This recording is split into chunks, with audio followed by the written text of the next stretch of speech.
Hi, this is James with some gameplay and commentary from the grounded difficulty of The Last of Us. None of this is planned in particular, but it illustrates some of the gameplay tactics that I've found useful to combine into a broader working strategy. For the first set piece, we'll look at Joel and Ellie's first battle against the Hunters in Pittsburgh. First tip, interact with the game using the controller so that you don't die here.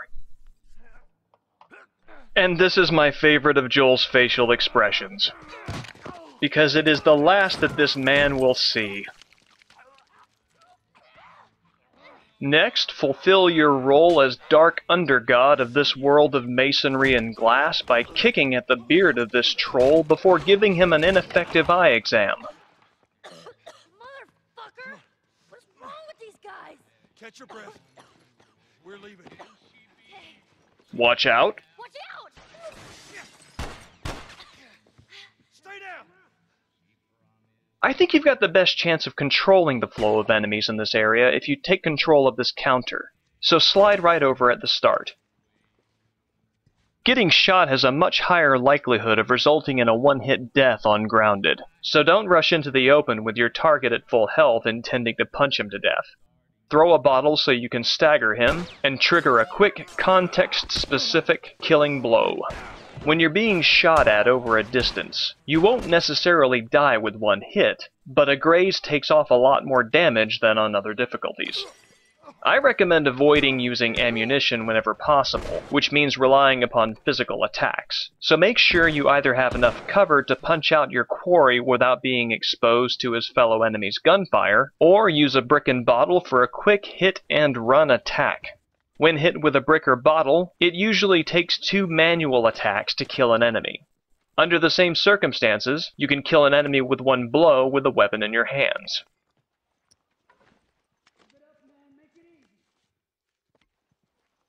The same holds true for an enemy staggered by Ellie's switchblade. The counter area is good for controlling the flow of enemies at the start, and I recommend moving to this alley for the latter half of the fight.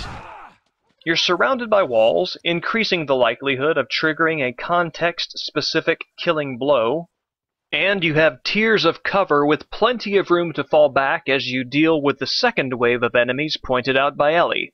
Using weapons as I use the shotgun here will draw enemies to your position.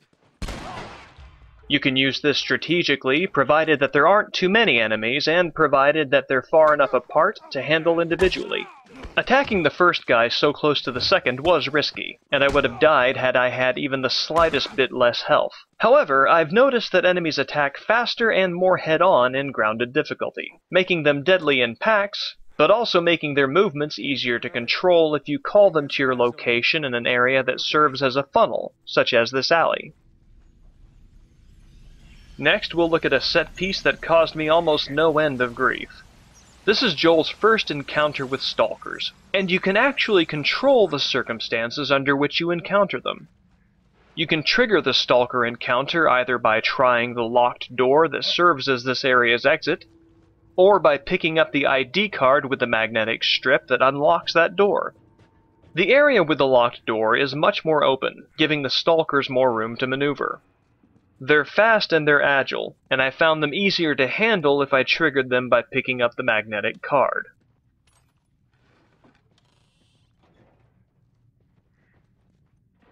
Again, your choices can affect the flow of your enemy's movements. I've found that the stalkers don't often rush you as a group, making this doorway perfect for preparing your attack as soon as one arrives. As implied by that advice, don't go out in the open while they're roaming. Wait for them to come to you. Sometimes, though, they'll just run around the area, hiding behind doorways without coming to attack. If they get stuck in this loop in your game, take a quick step out of the room and then backpedal immediately. This can draw their attention and break their cycle of endlessly hiding while also controlling the terrain on your terms. Even with that in mind, patience in this situation is a virtue. You never know how nearby the next stalker is hiding, and encountering a second stalker while punching out the first will almost certainly result in death. Here we go. If you have a throwable item and a weapon, you're in the best position to deal with each stalker quickly and then prepare for the next. If you don't have a weapon, throw something to stagger it, and take it down with a punch and a kick. Incidentally, this room is also ideal for handling stalkers with minimum ammunition since it contains a throwable bottle that you can grab between encounters. Stalkers are fast, and the door only works as a funnel for so long before one gets up close. Use weapons that stagger, such as the revolver or the shotgun.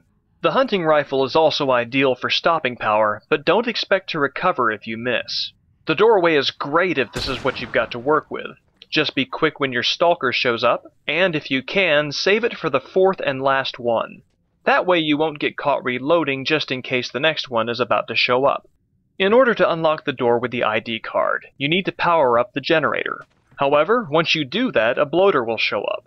If Joel is caught in any of the animations involved in unlocking the door, and if the bloater throws an explosive spore ball, Joel will die quickly on grounded difficulty. We need to take 2 steps to prevent this. The first involves triggering a flag in the game's order of events just to be safe. First, Joel will try the locked door, and for extra measure he'll slide the ID card in effectively through the magnetic reader. When the bloater shows up, you have time for 2 animations, sliding the ID card and opening the door.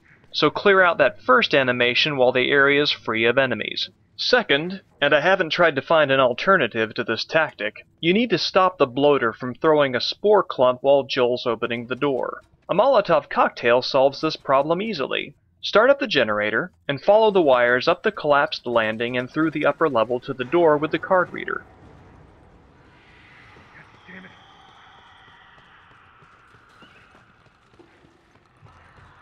It's important to run past the bloater before throwing the Molotov. Otherwise, it still has a chance to grab Joel when you try to run past, resulting in immediate death.